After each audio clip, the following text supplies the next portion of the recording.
বিসমিল্লাহির রহমানির রহিম। সম্মানিত দেশবাসী, আসসালামু আলাইকুম।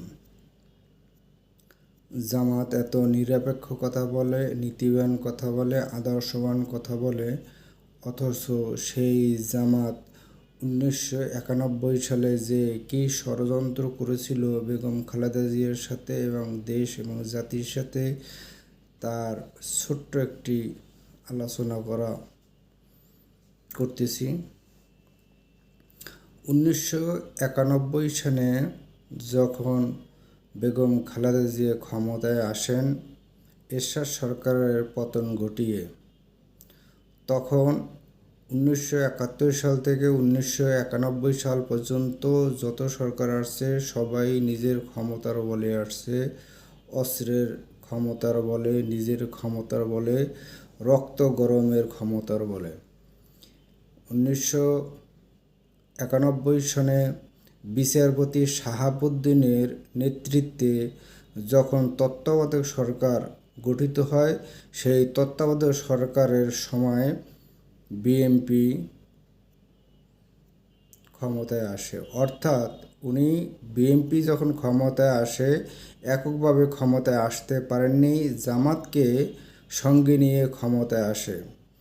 জামাত 1971 সাল থেকে 1991 সালের আগ পর্যন্ত জামাতের বাংলাদেশের আমির গোলাম আজম উনি ছিলেন, এক কথায় যদি আমরা সবাই বোঝার সুবিধার্থে বলি তাহলে বলতে হয় উনি ছিলেন রোহিঙ্গা, অর্থাৎ অবৈধ প্রবেশকারী। উনি অবৈধভাবে এই বাংলাদেশে জিয়াউর রহমান তাকে নিয়ে আসেন, সেই থেকেই তিনি অবৈধভাবে এই দেশে নাগরিকত্ব ছাড়া 1991 সাল পর্যন্ত তিনি থাকেন। 1991 সালে যখন ক্ষমতায় বিএনপি আসলো, তখন এই জামাত একটা শর্ত দিল। শর্তটা হচ্ছে জামাতের আমির গোলাম আজমকে এই দেশের নাগরিকত্ব দিতে হবে। এই শর্ত বেগম খালেদা জিয়া মেনে নিলেন। মেনে নেওয়ার কারণে জামাত বিএনপিকে সমর্থন দেয়। সেই সমর্থনের পরিপ্রেক্ষিতে 1991 সালে বিএনপি ক্ষমতায় আসে। তখন এই সর্বপ্রথম গণতন্ত্র হিসাবে যখন নির্বাচন হলো তত্ত্বাবধায়ক সরকারের অধীনে, তখন থেকে ধরে নিতে হবে গণতন্ত্র চালু হয়ে গেছে। কিন্তু এই গণতন্ত্র চালু হওয়ার পরে জামাতে ইসলাম একটা সিদ্ধান্ত নিল। সেই সিদ্ধান্তটা হলো দুইটা পদ সৃষ্টি করতে হবে।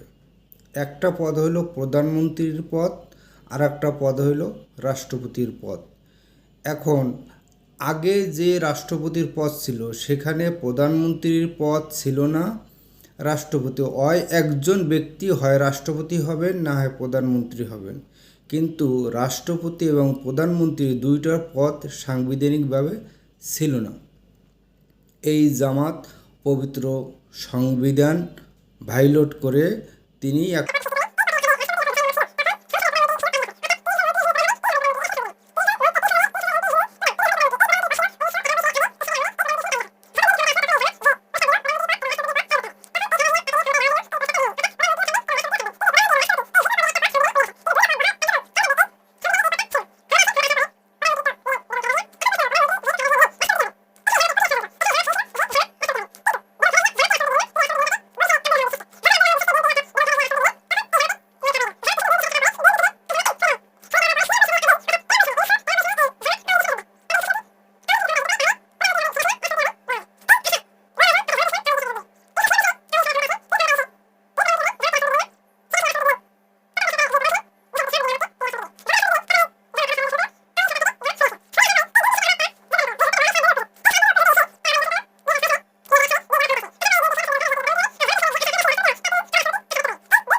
করে রেসকোর্স ময়দানে গিয়ে টোটাল মাঠ দখল করার জন্য।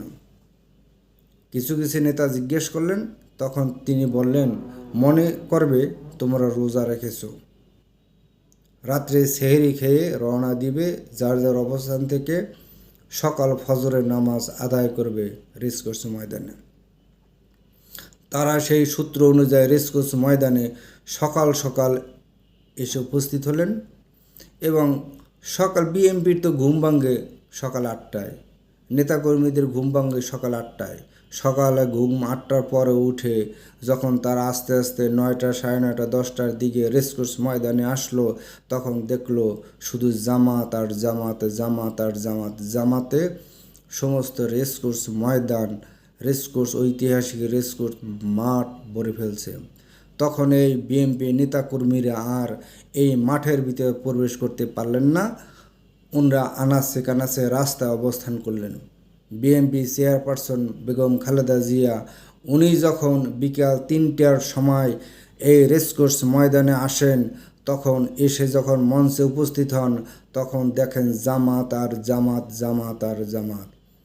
তখন উনি এদিকে ওদিকে তাকিয়ে দেখে বিএনপির কোনো ফেস্টুন নাই, কোনো ব্যানার নাই, বিএনপির কোনো নেতাকর্মীরা নাই, তারা রাস্তায়।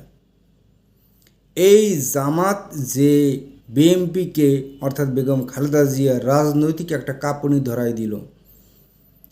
বেগম খালেদা জিয়া সহজ সরল এক নারী, অবলা নারী, তিনি বুঝতে পারলেন না জামাতের এই ষড়যন্ত্র। তিনি মনে করলেন যে জামাত তো বিশাল এক সংগঠন, এত বড় ঐতিহাসিক মাঠ জামাতে ভরপুর, তাই মনে হচ্ছে যে জামাত সারা বাংলাদেশে ব্যাপকতা অর্জন করছে। কিন্তু এই যে তাদের ঐতিহাসিক ময়দানে যে তাদের উপস্থিতি, এটা ছিল তাদের ষড়যন্ত্র। আমি হয়তো সম্পূর্ণ কথাটা বলতে পারি নাই, ভিডিওটা অনেক বড় হয়ে গেছে, সেই কারণে আমি আশা করি পরবর্তীতে 1971 সাল থেকে 2025 সাল পর্যন্ত এবং 1947 সাল থেকে 1971 পর্যন্ত আমার দলের নামটা হয়েছে স্বদেশ বাংলা দল, অর্থাৎ আমি স্বদেশ বাংলা দলের চেয়ারম্যান। আমি অনেক কথা, অনেক ইতিহাস, অনেক গোপন তথ্য আমাদের জানা আছে, কিন্তু আমরা এই মুহূর্তে বলতে পারছি না। আশা করি পরবর্তীতে আমাদের এই বাংলাদেশের ইতিহাসগুলি জানবেন, আমরা জানাবার চেষ্টা করব। সর্বশেষ আমার স্বদেশ বাংলা দলের স্লোগানটা আপনাদেরকে শোনাই। আমাদের স্বদেশ বাংলা দলের স্লোগান হলো জয় বাংলা, স্বদেশ বাংলার জয়। আবার বলছি, জয় বাংলা, স্বদেশ বাংলার জয়। এই স্বদেশ বাংলা জয়ের যোগ দিন, স্বদেশ বাংলা দলকে সমর্থন করুন। আসসালামু আলাইকুম ওয়া রাহমাতুল্লাহি ওয়া বারাকাতুহু। দেশ ও জাতির কল্যাণে আমরা এই স্বদেশ বাংলা দল যেন নিবেদিত থাকে, সেই জন্য সকলের দোয়া এবং সমর্থন কামনা করছি। আসসালামু আলাইকুম। জয় বাংলা, স্বদেশ বাংলার জয়।